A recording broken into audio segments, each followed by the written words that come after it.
labor at home until active labor. We're gonna talk about the frequency, duration, and intensity of your contractions to know if you are in active labor or not.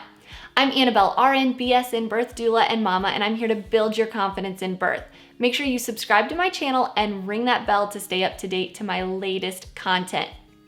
So mama, maybe you are getting close to your third trimester, you're in your third trimester, or you are just really wanting to get prepped for what labor looks like. You might start to experience Braxton Hicks contractions when you get closer and closer to your due date. Braxton Hicks contractions are practice contractions. Your body needs to learn how it's going to give birth. Labor specifically means that you're going to start with uterine contractions and you're going to end with the delivery of your placenta. And you're going to go through stage 1, stage 2, and stage 3. But before this even happens, your body has to get ready and it has to warm up. And that's the Braxton Hicks contractions.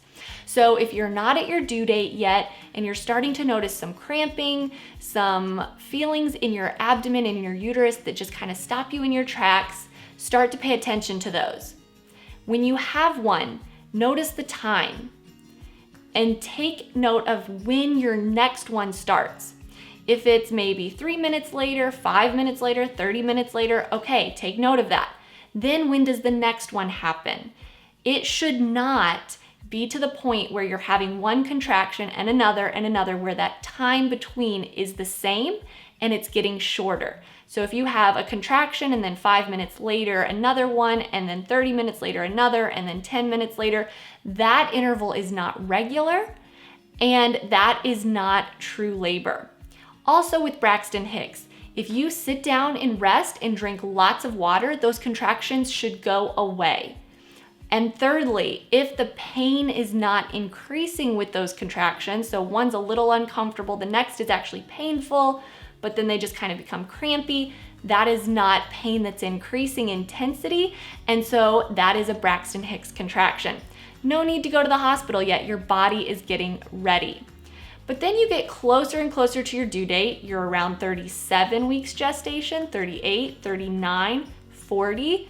Maybe if you're a first-time mom, you're around 41 or 42 because statistically, first-time moms go over their due date a week and a half. So in that time frame, you might start to notice that your contractions are starting and they become very methodical. You notice a pattern. And this is when you know that you're on the track to true labor. True active labor starts and finishes in stage 1. And textbook-wise, this means that your cervix has gone from 0 centimeters all the way to 10 centimeters, which means completely open, and the length of your cervix has effaced, thinned out 100%. So it's completely thinned out. And that happens in stage 1. In stage 2, this is where you are actually going to start to push and deliver your baby. So that all happens in stage 2. Stage 3 is the delivery of your placenta. So it starts with, okay, baby's been born, and it finishes with your placenta has been delivered. And some healthcare providers even talk about stage 4, which means that how much blood loss has mom had, what is her uterus doing, is it going back to its normal size, and how does mom feel emotionally, what are her hormones doing? And so a lot of healthcare providers are really starting to pay more attention to stage 4 than they have in the past, and this is a good thing. But if we're gonna talk about true labor and how to labor at home, we're gonna talk about stage 1 today. True labor means frequency, duration, and intensity of contractions. But what in the world does that mean? Let's take the frequency first. Frequency is the time between each contraction. You have a contraction start, it builds, it peaks, and then it declines, it stops, and from that point where it stops until the next one starts, how much time is that? That is the frequency, that is the interval. When you first get into the labor phase of stage 1, you're gonna notice, okay, these contractions are starting to have a very consistent interval, but that interval is not going to be very short. It's going to be pretty long. So that interval between each contraction might be 15 to 30 minutes between each contraction. And we consider this early or pre-labor. Now, this is very retrospective because when you're in the midst of it, you're probably not noticing it. You're thinking maybe this is Braxton Hicks because the time between each contraction is so long. But then as you look back, you think, okay, that was pre-labor because I know I went from pre-labor to active labor. So maybe you're at work. I was working the day that I went into labor and I noticed these contractions were starting to happen, but they were far apart. Pre-labor, or the early latent phase of labor, which is stage 1, can go on for 24 hours for first-time moms. So those contractions, you're noticing that interval, but it just keeps going and going and going. And when am I going to get into active labor? Be patient. Let your body get in the groove. Your uterus is contracting this way, and it's just trying to figure out how am I working around baby, because the whole point is for those muscles of the uterus to push baby down into your pelvis and press evenly on your cervix to open up your cervix. And as those contractions work to push baby down on your cervix will start to thin out more and open up more, sending signals to your brain that will send more chemicals down to your uterus to cause more contractions. And this process takes a lot of time. So that early phase in stage 1 could take up to 24 hours. Be patient.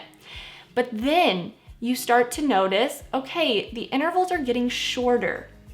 We want the interval to get to the point where it's less than 5 minutes. So when you're in the active phase of labor, that interval between each contraction is going to be around 2 to 3, 2 to 5 minutes. But when you are in active labor, the interval between each contraction is going to be less than 5 minutes. And that's important to note. As these contractions are happening every 2 to 4, 3 to 5 minutes, your cervix is going to continue to open and thin out. And this is what doctors are really looking at. Now, labor in and of itself is much more than just cervical dilation and effacement, more than the cervix just opening and thinning out. But it has to happen for your baby to be born into this world. That hole has to open big enough for your baby to actually come through. And so that's what doctors are looking at. But don't be discouraged if your cervix is not responding to these contractions like the textbook says. When it comes to textbook, those contractions that are happening every 2 to 4, 3 to 5 minutes are causing baby to come down into your pelvis, press on your cervix, and cause more dilation, more opening, and more effacement, thinning out. And that is going to lead your brain to release more chemicals to cause more uterine contractions, more intensity, more frequency, and continue to happen over a length of time. Now, I said textbook because this doesn't happen to every single mom. Baby needs to be in the correct position, a position that is where baby is head down, pressing evenly on mom's cervix. So some moms start to notice, okay, my contractions were happening at a very consistent frequency, they were regular, and then all of a sudden they stopped. The frequency changed. They're not regular anymore. And that might be a response of your body that is saying baby's not pressing evenly enough on your cervix to cause change in your cervix. And this is where mom can start to do different position changes, getting up, walking, bouncing on her birthing ball, etc., to help baby get in the correct position where those contractions are very effective in helping baby come down the birth canal and press evenly on mom's cervix. So just as an encouragement to you, I was having very regular contractions. They were every 2 to 4 minutes. And I was also having the intensity and I was also having the duration that I needed to go into the hospital. And we're gonna talk about those in a few minutes. But when I went in, my cervix, when they checked it, was not really consistent with my very regular contractions. And so I was sent home. And I was thinking, okay, I am in active labor based on my contractions. They are every 2 to 4 minutes. What's going on? Well, I might have not been in the right position. Maybe I wasn't moving enough to help my cervix respond correctly to my contractions. And so yes, we want your cervix to open and be around 5 to 6 centimeters when you're in active labor. Your nurse and doctor are gonna say, if you're in active labor, your cervix will be 5 to 6 centimeters dilated. But this is not the case for every mom. So don't really question yourself too much. Don't get discouraged if the dilation and effacement isn't completely consistent with the fact that you know I'm having regular contractions. Keep moving, keep trusting your body, Keep being confident in what you know about your labor process. So that is the frequency, the regular interval between each contraction being less than 5 minutes apart if you're in active labor. The second part is the duration. So this means the length of time that this is happening.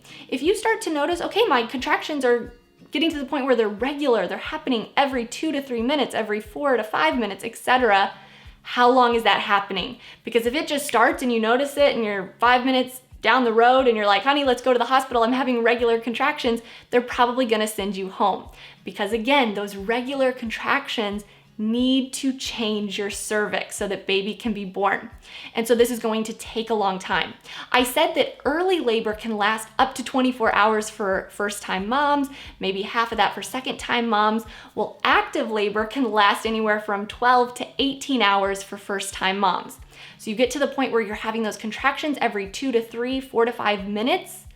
Don't rush off to the hospital yet. Labor at home, because you might be in this time frame for 12 to 18 hours. So if this is the case, if it takes 12 to 18 hours, when do you go to the hospital? Well, it depends on where you live, how far away you are from the hospital, but this is where I love to encourage moms that you're probably not going to deliver at home when you get to the active phase. They worry, well, what if I labor at home in the active phase and my baby's born in the car? Know your situation, know where you live, but also know that when you get to those regular contractions that are every 2 to 4 minutes, that you have time. I usually recommend to moms, stay in this phase for at least 2 hours, maybe 3. And then when you start to notice that those contractions are starting to overlap because that interval is getting so short, definitely start heading to the hospital then, because that is the transition phase. That's when you're transitioning from active labor into the pushing phase. Your cervix is opened up enough for baby to start coming down your birth canal, and you wanna make sure you're at the hospital then. A lot of moms think that the time, the duration actually has to do with how long the contraction is lasting. And that is a part of it. I do mention it here because moms notice, okay, I'm having these contractions every 2 to 4 minutes. I've been having them every 2 to 4 minutes for an hour. And the contraction is lasting usually more than a minute, 60 to 90 seconds. And so that is a length of time to be considering, but not every mom experiences that, and she doesn't experience it with every contraction. So you're having the contractions every 2 to 4 minutes, you've been having them every 2 to 4 minutes for an hour or 2, and you're noticing that those contractions are getting longer and longer. They're starting to last for 60 seconds. Before it stops and goes away. They're lasting for 90 seconds before they stop and go away. So that is something to consider. And the third part is the intensity, and this has to do with the pain. The pain of your contractions is increasing in intensity. You cannot talk, think, function when this contraction comes on.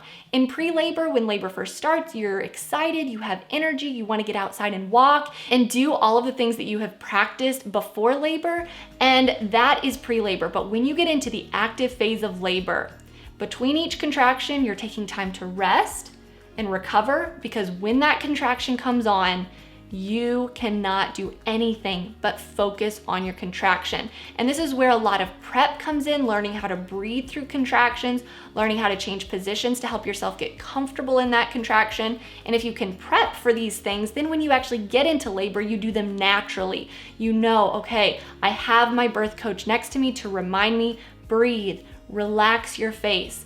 And so your pain is increasing, the intensity is increasing, your demeanor is changing. You are starting to do things that you've never done before. Maybe you're groaning through the contraction, you're making weird noises that maybe you're not even paying attention to, but everybody around you is kind of like, this is not her typical self. So that pain is key to active labor. If you're in pre-labor and you are just talking and laughing and excited about your contraction, you are not in active labor yet. And I cannot stress this enough, because a lot of moms say, but I handle pain super well, maybe I won't be like that. And for moms that are scared about this, I want to encourage you. You are equipped to do this.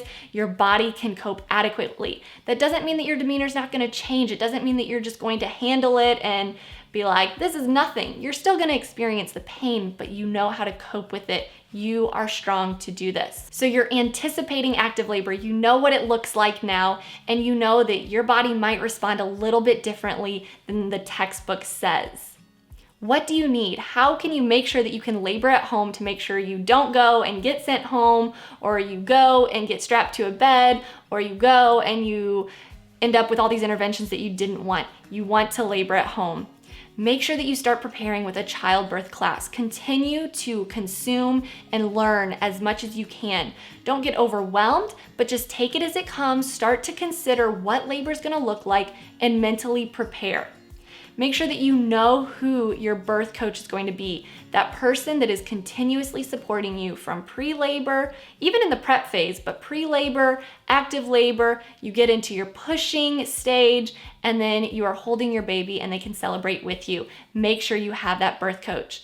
Make sure that you're practicing different meditation exercises, and you're also practicing breathing techniques and coping techniques, all that you can right now, because when you get into labor, you do not want to start learning then. You need to actually just put it into practice.